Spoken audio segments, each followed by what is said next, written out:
So before we start the show, I want to deliver a quick message to new listeners who've been off climbing Mount Everest or been on an extended meditation retreat in Peru, or maybe lost at sea. First of all, welcome back to society. You look great, I'm forced to assume. Secondly, around a week before recording time, Donald Trump was found guilty. Guys, we need to go. We need to go. Go. Okay, here we go. We have our verdict, Savannah. Here we go. Count 1, guilty. Count 2, guilty. Count 3. Sorry, I should probably be more specific. He was found guilty on all 34 charges for falsifying records of his hush money payments to a porn star. This wasn't corporate fraud, nor the sexual assault. He was already found liable for those. A federal jury in New York found Donald Trump liable for sexually abusing advice columnist E. Jean Carroll nearly 30 years ago. It wasn't for racketeering in Georgia, and it wasn't for stealing classified documents from the White House. Former President Trump says his Mar-a-Lago home is being raided by the FBI right now. It wasn't even for his incitement of a violent insurrection and conspiracy to overturn the 2020 election. The January 6th committee released its final report. It finds that, quote, the central cause of January 6th was one man, former President Donald Trump. And it has nothing to do with the merits of the case. It has nothing to do with Trump's conspiring to drum up fake electoral college documents or preparing the vice president to deem the election defective or intentionally inciting a mob to attack the Capitol building. Right now, in Trump versus United States, the U.S. Supreme Court is weighing whether or not the president of the United States just gets to get away with that sort of thing. Just moments from now, the 9 justices will hear oral arguments over whether former President Donald Trump is immune from criminal prosecution for any or all actions taken while he was in office. This case is about presidential immunity. The idea that a president is immune from prosecution for their actions as president even after they leave office. The U.S. Constitution never mentions presidential immunity. And, in fact, in 1974, the United States Supreme Court unanimously said the president cannot shield himself from a criminal prosecution based on the assertion of executive privilege. But there has been a tiny carve-out to protect a president from being sued for a small number of, quote, official acts or official duties. Does using fraud to overturn the results of a free and fair election fall under official duties? Well, it turns out in the upside-down world of 2024, it depends on who you ask. What is plausible about the president assisting in creating a fraudulent slate of electoral candidates? Assuming you accept the facts of the complaint on their face, is that plausible that would be within his right to do? Absolutely, Your Honor. We have the historical precedent we cited in the lower courts of President Grant sending federal troops to Louisiana. In oral arguments held in April, Trump's lawyer John Sauer argued for a definition of presidential immunity that would free a president from culpability for almost literally anything as long as it could be, quote, structured as an official act. A president could be immune from taking bribes, selling state secrets, or even ordering assassinations of political rivals. That's not hyperbole. Those examples came up in oral arguments as things a president could conceivably get away with, depending on if this Supreme Court accepts this version of presidential immunity. The ruling could give a president unprecedented new powers to subvert the law. And it's no coincidence that the president that instigated this whole thing is in the running for another term in the White House. I'm Lisa Graves, and this is Grave Injustice, a podcast from Courier that explores how extremist actors are leveraging the courts to subvert the law and hijack American democracy. And in this episode, a right-wing Supreme Court, which includes 3 justices appointed by Donald Trump, gets to decide whether this country gets to hold Donald Trump accountable for federal crimes or if they are going to decree that the president is above the law.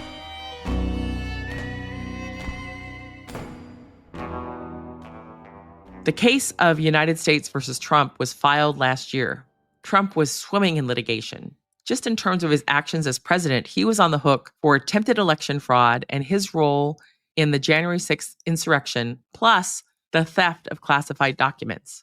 Trump asked the Washington, D.C. District Court to dismiss all charges on the grounds of presidential immunity. But the District Court and the U.S. Court of Appeals shot down that claim. They concluded that being president doesn't give you the right to hatch evil schemes. Paraphrasing, of course. Now the Supreme Court has jumped in. But let's start with this idea of presidential immunity. You may have heard that a sitting president can't be criminally indicted. That's not true. For 234 years of American history, no president was ever prosecuted for his official acts. That's the opening statement from Trump's lawyer, John Sauer, in the oral arguments in Trump versus United States. That ignores that only rarely have we had evidence that a president committed federal crimes while in office. Only Richard Nixon and Donald Trump have that distinction. Here's Sauer's claim that Trump's effort to subvert the will of the people in the 2020 election is somehow protected. If a president can be charged, put on trial, and imprisoned for his most controversial decisions as soon as he leaves office, that looming threat will distort the president's decision-making precisely when bold and fearless action is most needed. That's an Orwellian mindfuck of a claim. But Sauer goes on. Every current president will face de facto blackmail and extortion by his political rivals while he is still in office. The implications of the court's decision here extend far beyond the facts of this case. And the courts have partly agreed on a very, very limited basis. They have ruled that a president has some limited protection from civil suits while they're in office. And you can't sue the president personally for policies you dislike. You can sue the government, though, but I digress. But criminal cases, such as, say, an electoral candidate trying to falsify election results, they are another matter entirely. No president has been tried in criminal court because Nixon was pardoned for his crimes, and Trump has not been. But here's the thing. There's nothing in the Constitution preventing a president from being tried for his crimes. This idea of some sort of broad constitutional immunity for a president is just a myth.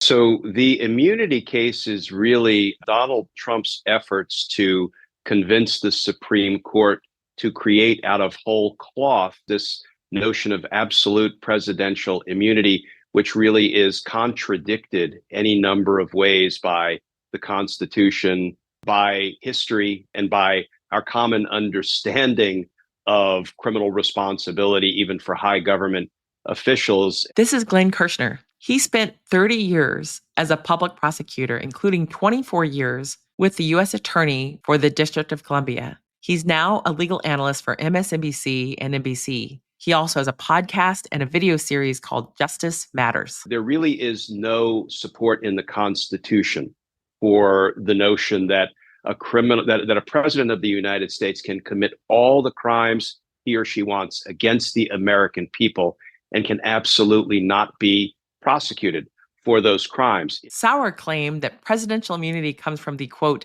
executive vesting clause of Article 2 of the Constitution. Mr. Sauer, to your last point, could you be more precise as to the source of this immunity? The source of the immunity is principally rooted in the executive vesting clause of Article 2, Section 1. And how does that happen?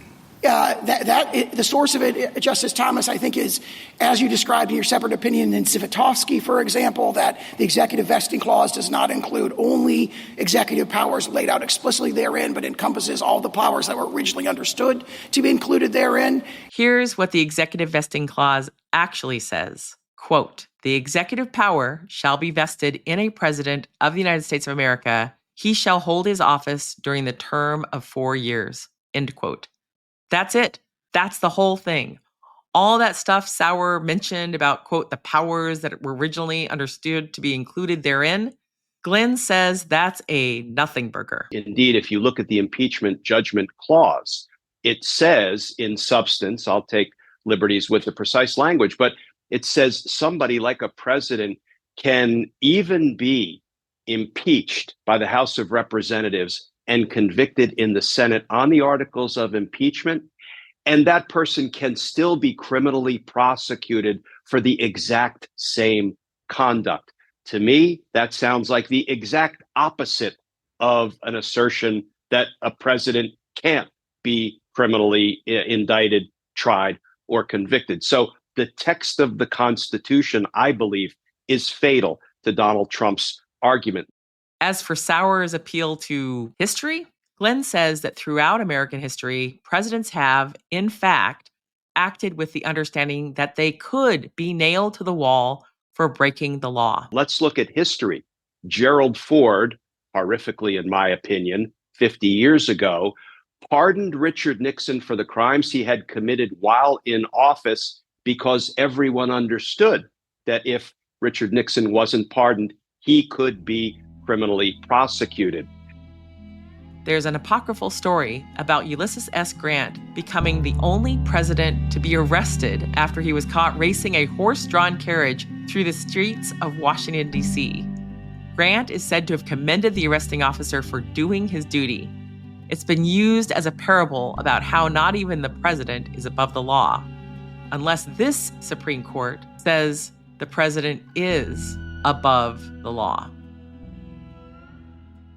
The kind of immunity that Trump is asking for is absolute immunity, which would make a president immune from all criminal and civil prosecution categorically, as long as he claimed he was acting within the, quote, outer perimeter of his duties.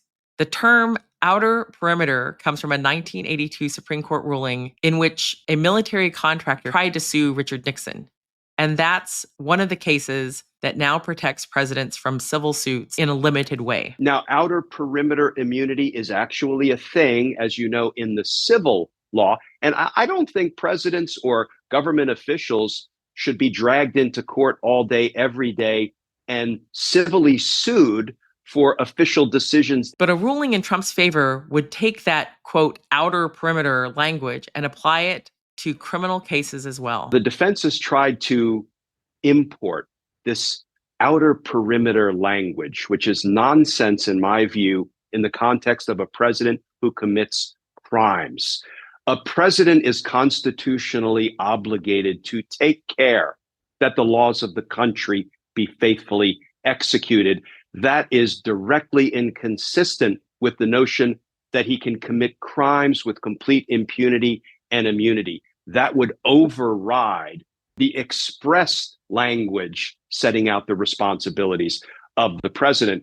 You probably noticed a big caveat to all this. The kind of absolute immunity Trump is asking for is theoretically limited to the president's official duties. So it wouldn't allow Trump to say, go out and shoot someone on Fifth Avenue, right?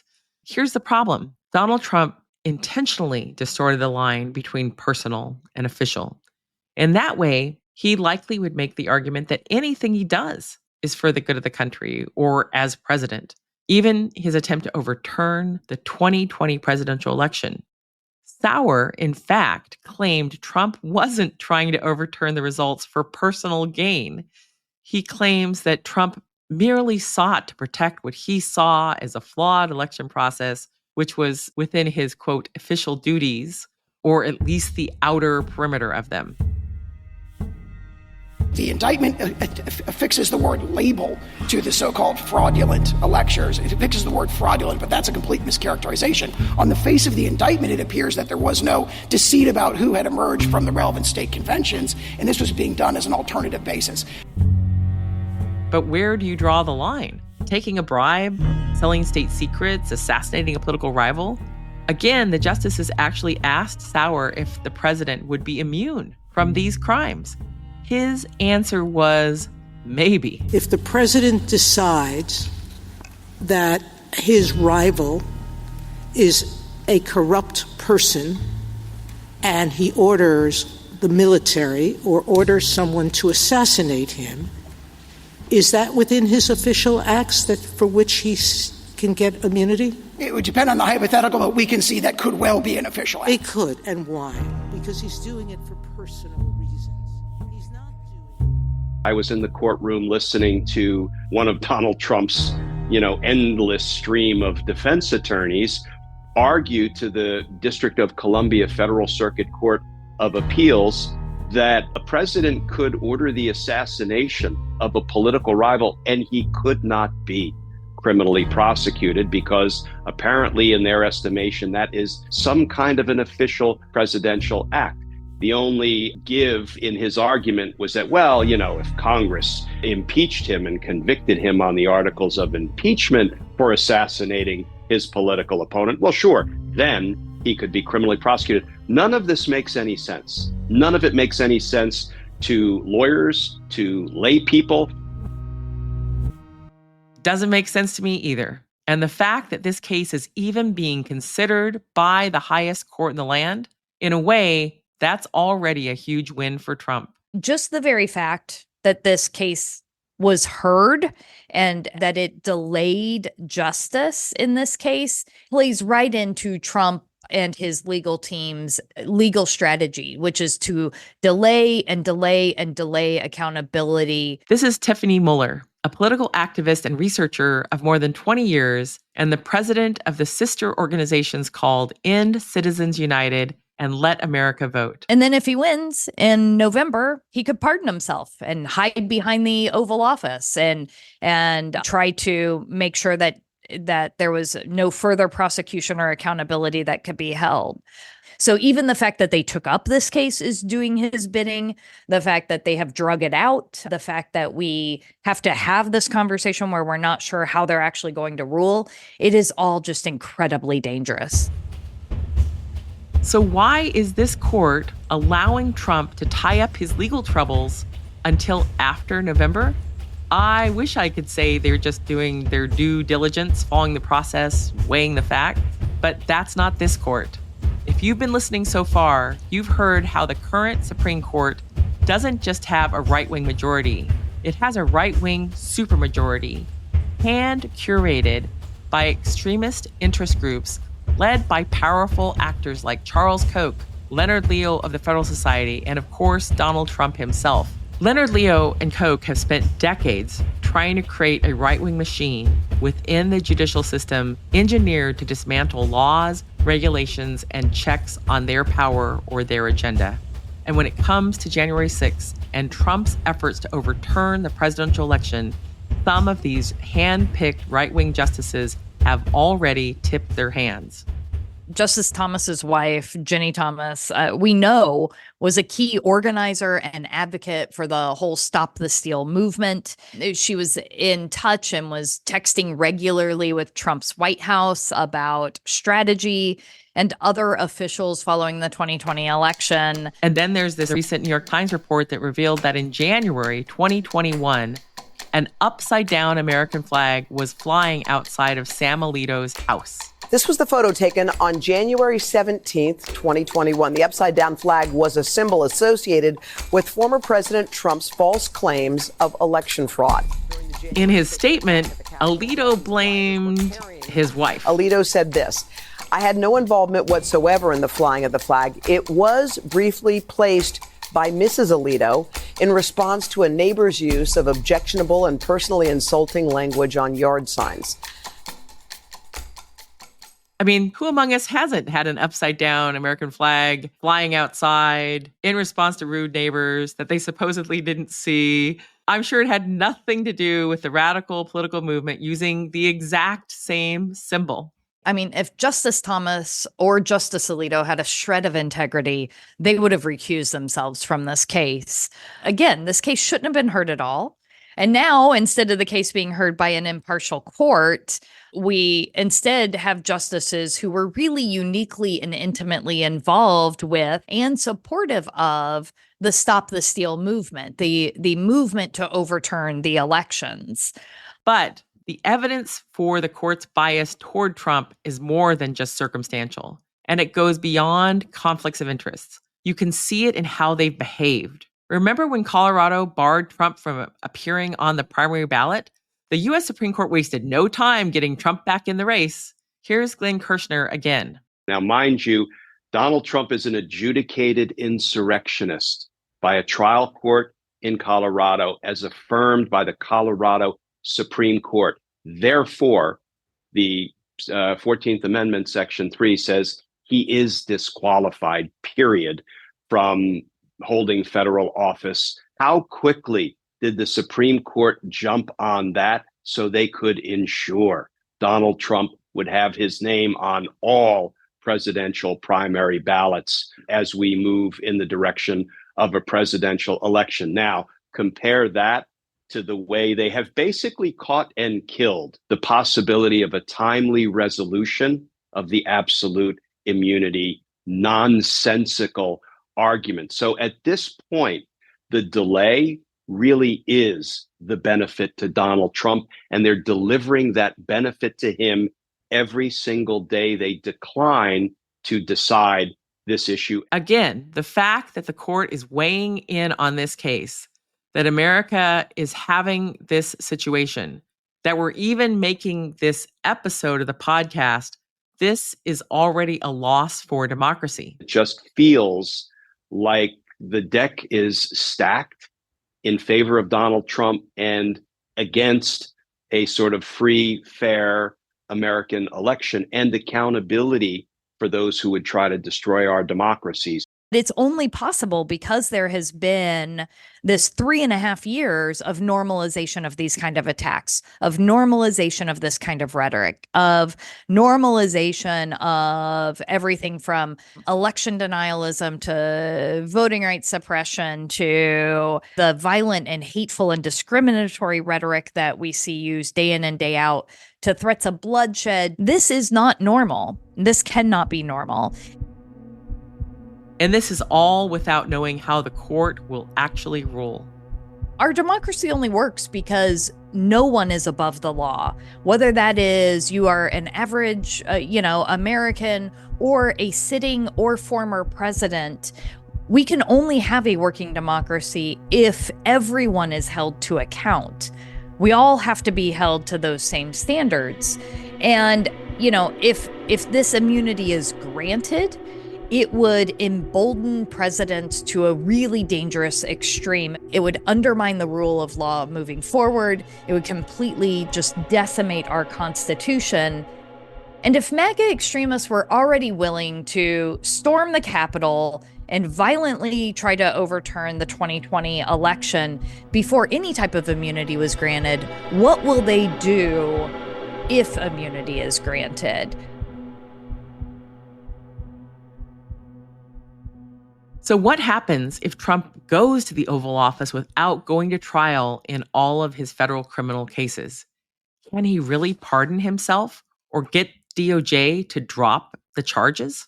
And if he does win this absolute presidential immunity, what laws would Trump or any future president be willing to break under the guise of, quote, official duties? What he will do in his second term is continue to weaponize the Department of Justice. He will find a way to force the state courts, in the event there are still state court proceedings pending against him, like his RICO case down in Georgia. He will, at a minimum, force them to be suspended while he's in office, and he will probably succeed one way or another. Here's what I believe to my core, Lisa. If all else fails, he will use force to make sure no jurisdiction holds him accountable criminally. That's not hyperbole. That's who Donald Trump has shown himself to be.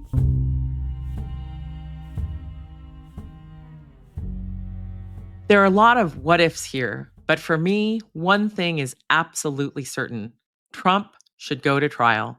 American voters have a right to see the evidence and know whether a leading presidential candidate is guilty in a court of law of defrauding the election process. Voters should know whether he is legally guilty of inciting a violent insurrection, which would disqualify him from running for office under the plain language of the Constitution, which the president takes an oath to uphold and to faithfully execute. But thanks to the U.S. Supreme Court, we're not likely to see that criminal trial about January 6th before the election. And for me, that's not even the most troubling part of this case. The most troubling part is that this is yet another example of a plan at work. The Supreme Court is supposed to be the gold standard of the judicial branch. But instead, we have seen scandal after scandal after scandal after corruption after corruption. This kind of corruption has eroded the American people's trust in the court, and rightly so. And so, again, this case shouldn't have even been heard. The fact that it is a giveaway to Trump and to these right-wing donors. But when you look at the unique involvement of these justices in the efforts to overturn the election, it is just downright dangerous, and their audacity is just insane. This is yet another instance of a federal judiciary packed with right-wing judges tipping the scales in favor of those who helped put them there. What we see is the Supreme Court acting as another arm of a political party, where it is being controlled by right-wing MAGA extremists and billionaire donors who are doing everything from picking who the justices are going to be to forcing through their nominations to putting cases in front of the court to whining and dining and taking on luxurious travel vacations, justices, and putting them with people who have business in front of the court. The Supreme Court acting as another arm of a political party. That may sound like an exaggeration, but even in the limited scope of this podcast, we've seen it play out before our eyes. The majority of voters are in favor of abortion access, yet the court may ban a 23-year FDA-approved abortion pill, one of the safest medications available. Why? Because right-wing special interests want to keep it from women, and they had a few judges on hand to serve that up. We may see the end of a massively important, common-sense gun law that has saved thousands of women's lives, not by an act of Congress, but because the NRA and its allies have enough sympathetic allies on the bench. At the time of this recording, we already know that this court has cleared the way for states to flagrantly disenfranchise Black voters through gerrymandering. And at the behest of billionaire industrialists, it might kill a foundational legal precedent that allows the government to perform its most basic functions and keep us safe from pandemics, the devastating effects of ongoing climate change, and more. None of this is the result of the democratic process or even the will of American voters, who are still overwhelmingly in favor of things like abortion access and common sense gun laws.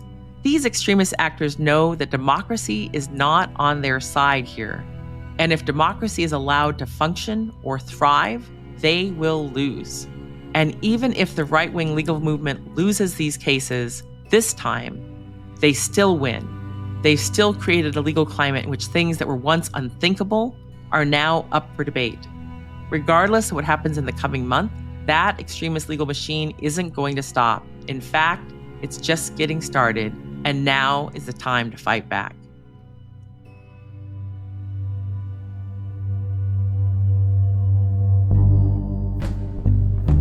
Thank you so much for listening to Grave Injustice. We'll be back again in a few weeks with a bonus episode when the U.S. Supreme Court has handed down the decisions in the cases we discussed throughout this series.